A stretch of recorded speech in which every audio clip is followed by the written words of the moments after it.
So midway through this week, we had, or actually Friday, our time, we had the Square Enix Presents Spring 2021. So I think everyone being very much inspired by Nintendo. They're all hosting their own presentations, directs, all these type of things. So there were a few new announcements, and we've just covered some of our highlights from the event. So Sweeney, do you want to cover the game that we knew as Project Athia has been announced, what it's called? Yeah, so I guess as the closing big hitter of the presentation, One last thing.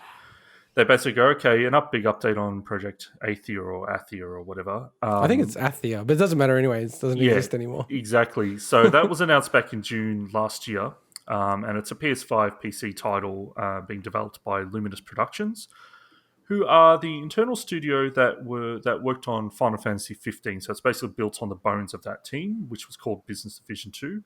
And they start off, they were interviewing the actress who plays the main character named Frey Holand, and she's a British actress named, I think, Ella Balinska. And she's talking about the game, they're showing some cinematics, and then they just show some straight-out gameplay that actually looks pretty neat. But wicked. So they basically seems to have a really big focus on environmental traversal, so moving around the environment really quickly. It's very much, it seems to be, I guess, like what they call a portal fantasy or an isekai, that whole, hey, it's a regular person taken and put in a strange world, and suddenly they find they've got new abilities. So it looks like a cool take on that. So the game is due next year, 2022, and has been renamed as Forspoken, which I actually think is a pretty cool name. It's a cool name. Yeah. You know, names, I think the key with names, if you don't go, that's a terrible name, it's actually a good name. Yeah. Because you just grow into it. If it's a good game, everyone goes, Forspoken, what a great game, blah, blah, blah. So Mike, it sounded like you liked the way it looks. Oh, yeah, absolutely, yeah. So I saw some previews before, and now actual gameplay and stuff, yeah, it looked good. Definitely picking this one up. So for me, I'll just throw you in a second, Swinny, but I just was like, this just to me looks so generic. It just looks like every other game I've seen recently. It just did not intrigue me one little bit. But it looked really polished. I actually really loved a lot of games I've seen recently. And I don't want to get too PC about it, but I love that they had like a woman of color as the main character. It's, I really like that element of it, and I kind of like the setting and everything. But just the game itself to me just looked like meh. Like I would have to see the game and maybe play it to get a sense of it. But I just like the look of it. How about you, Swinny? So this game looks good, but I probably won't want to play it because it's made by the Final Fantasy 15 team. And the thing with Final Fantasy 15 or something. Wow. Well, no, we have to put your bias on the table. So this is a PS5 PC only game. Oh, that's got nothing to do with so it's what not I'm an saying. Xbox game. Yeah, that's got nothing to do with what I'm saying. So Final Fantasy 15 looked great, but the stuff that I loved about Final Fantasy 15 was the parts that were more like Final Fantasy. So assuming we don't know that much about the way this game plays and its mechanics or anything, likely it's not gonna be like Final Fantasy 15 with those elements, but it's gonna have probably the parts of Final Fantasy 15 I didn't like. That's what I'm expecting. So this, to me, if it's the same team and if they do it in a similar style, it's going to be super flashy, look great, but probably just not be a game I actually enjoy. So I'm kind of down on that, but I'd love to see more. I'd love to be proven wrong. Let's wait and see. And we don't even know if it's technically an RPG or not. I mean, Final Fantasy 15 in a lot of ways wasn't. So it's probably, if it's essentially just an action, in a lot of ways, particularly in gameplay, in combat and stuff. So we will see. To me, it's a wait and see. It's wait and see. Okay. Yeah, no, I agree. So one wait and see. Yes. It didn't grab me. It didn't grab me. But the next game, so the other one that we wanted to highlight out of the three that we want to highlight is Life is Strange. Which, by the way, speaking of cool names... I'm trying to actually say the bloody name. So the name is so cool, though. Let me say it. I love the name. Jesus. Okay. Life is Strange to True Colors. So we've had Life is Strange 1 and 2, and this isn't a sequel to Life is Strange 2. It's a new set of characters. I guess you'd say it's obviously still in the mainline series. It's just not a continuation. So Life is Strange, True Colors. Good name. I like it. Really cool name. I just think the Life is Strange name is really cool. Yeah, like so. Has anyone actually played through any of the Life is Strange games? So Swinny, I think you yeah, have. so I've only played through about the first, I think the first Same. 3 episodes of the first series. Now, one to clarify as well, I think there is a returning character from Life is Strange Before the Storm, which was also because these games. There definitely is. Yeah, yeah. Yeah, so this game is being developed by Deck Nine Games, who worked on Before the Storm, whereas the other Life is Strange games were developed by Don't Nod. I guess all I'm saying is like it's not like a continuation of Life is Strange 1 and 2. No, but Okay. yeah. So basically, I'm the second part of this announcement is what I'm actually kind of really keen for because I am looking for a chance to replay through the earlier Life is Strange series. So they've also announced a Life is Strange Remastered Collection, which includes Life is Strange first series and Before the Storm. It's interesting they didn't include Life is Strange 2, but whatever. It is what it is. I did. You know what? I've learned something then, Swinny. I thought kind of naively, I heard the announcement that, they've got this remaster collection is going to be Life is Strange 1 and 2. But wait, you're saying it's Life is Strange and Life is Strange Before the Storm? Correct. Oh, that's so annoying. I didn't know Is that. that because Life is Strange 2 is already, current gen, so to speak? I'm not sure. I'm not sure the exact reason, but basically That's like the Borderlands. Was it the Borderlands collection, the Handsome collection or whatever? Where it was like Borderlands and then the prequel? And it didn't have Borderlands 2 or something? So annoying. No, the Handsome Collection was Borderlands 2 and the prequel. Yeah. I'm trying to Yeah, remember. but not one. That's right. It didn't have Borderlands. Yeah, There yeah, was yeah. missing one. That's right, what I thought was weird. But then there was the edition that also had one, Yeah. which was the... Oh, so I didn't know that. Thanks for telling me that, Swinny, Alright, because I was so- looking to pick yeah. that up, but now I'm like debating if I would. Yeah, so just want to kind of just clarify the other details. So Life is Strange True Colors is coming out essentially on all the platforms, not including Switch. But if you look at the graphics of this, they have really stepped it up. The older Life is Strange games had a very good visual style, but they weren't anything to scream home about from a technical standpoint, similar to Don't Nod's Tell Me Why. It's like, okay, what they do is cool, but it's not like the most graphically intensive game. Whereas this game actually looks pretty full on, and they're doing a lot more with the mocap animation. And they're actually also, as part of the remastered collection, they're also redoing a bunch of animations, and I've heard that some of that might be mocapped as well. So that's actually really, really neat. And unlike the previous Life is Strange games, this isn't episodic. It's all the episodes are being released at once, but it's still broken up in the chapter format, which is cool from a narrative standpoint. But you don't have to wait for them because I think I don't know exactly which series it was, but I know there were times when there was quite a bit of wait between the episodes, and that frustrated people. But Don't Nod were, they weren't a big developer at the time, so I understand why they probably weren't able to rush that stuff out. But I think people these days are probably glad they didn't because they're very fondly remembered now.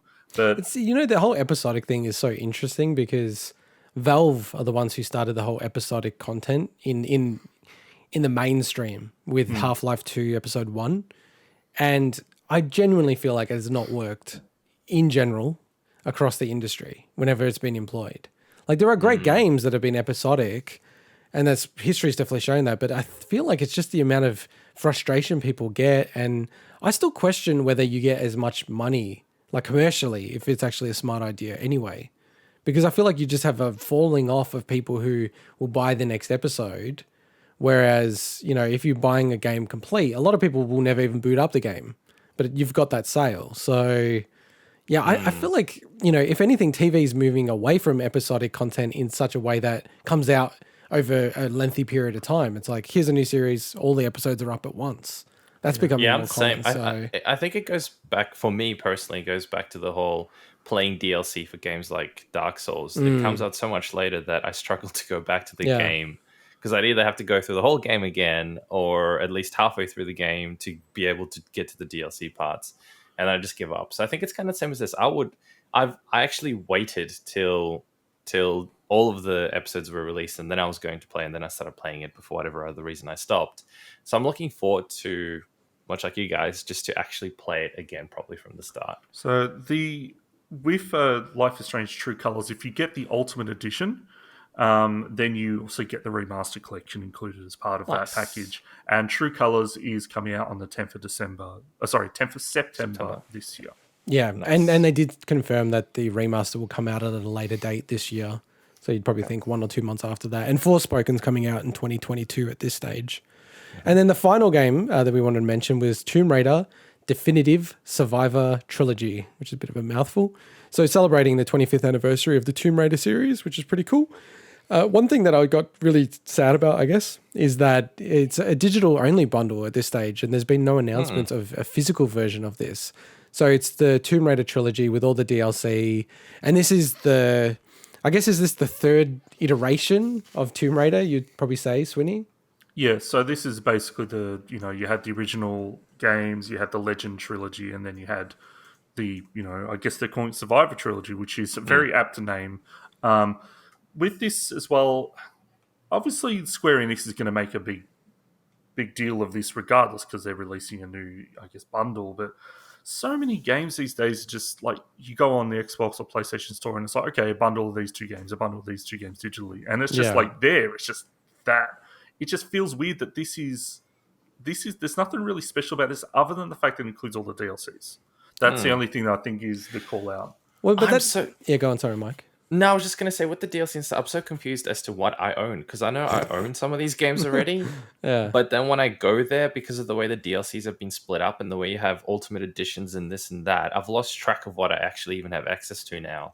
It's so confusing. And these games have, for example, at the moment, they're actually, I mean, I don't know if they will be when, dear listeners, you're listening to this podcast, but at the very moment when we're recording this on Sunday the 21st, they're on special on Xbox. Oh yeah, all these games go on special all the time. There's so many DLCs though. It's just outfit this, outfit that, a bit of this, a bit of that. They're not even like, major proper DLC things. We're talking about a whole bunch of really small. There are proper DLCs for There are proper DLCs, of course, too.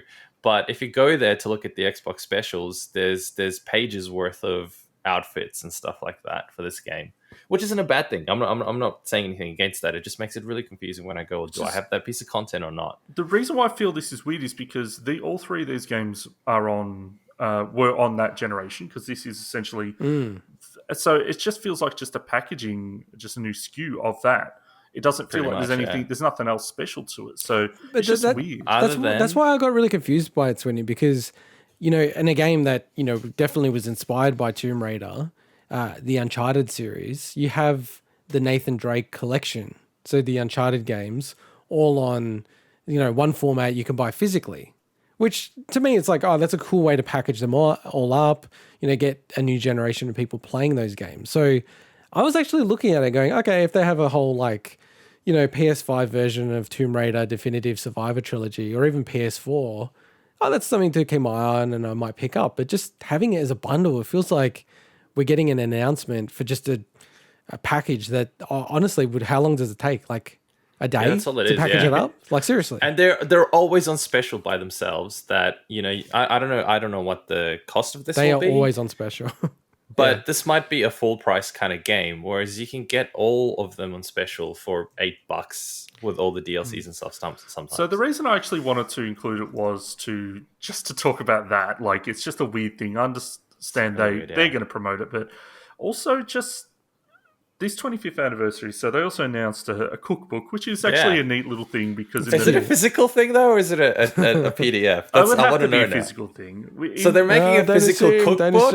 Yeah, because they don't have a physical copy of this game, but they have a physical cookbook. All right, if you let me finish talking about the actual stuff. Yeah. So tell us about the cookbook. Like in the newer games, that's actually like campfires are the big thing where you go there and you obviously level up, but also it kind of makes sense there. But then there's also a whole bunch of other crossovers with other titles that honestly I just don't care enough to talk about. But the whole part of this anniversary, so they said that they've got more stuff to talk about. I just want them to just do a remaster of Legend Trilogy. Like, come on, like that is what to me that would be awesome. There's obviously more. There's a lot of work involved in that, so I don't know if it makes business sense, but doesn't feel like it makes Swinny sense. It makes Swinny sense. My sense of it's not going to happen. Do it for the Swinny Foundation. Just the way they talk about it as well feels like they're ignoring that second generation of those games. But I mean, it's the same developers For as now. the newer ones. It's I know, not like it's I a know. completely separate group. know. So. Yeah, so be careful with Tomb Raider because it's very weird at the moment. I was just checking it on the PlayStation Store. You can buy Shadow of the Tomb Raider Definitive Edition for 85 Australian dollars, or you could buy Tomb Raider Definitive Survivor Trilogy for 70 Australian dollars. Wow. That's, Okay. That's pretty great. And that includes all of that one game plus 2 extra Plus games. the other 2. That's a whole different Now, story that can I I just think say quickly though? we can get into. No, but with can the I just say pricing on some of the quickly stuff. that they are saying it's 60% off the $70 game. Tomb Raider. Oh. So they're stating it as Oh. it's 60% off buying it for $70. Oh, So it's- are they trying to okay. say that it's going to go up to like $140 after the sale? Maybe. Or $120 after the that sale? would be ridiculous. Yeah. It seems like they are, based on what they're saying here. Huh. Anyway, Yeah. I'm over talking about this stupid digital bundle. Yep. All right, let's move on to our next story, another cheery story.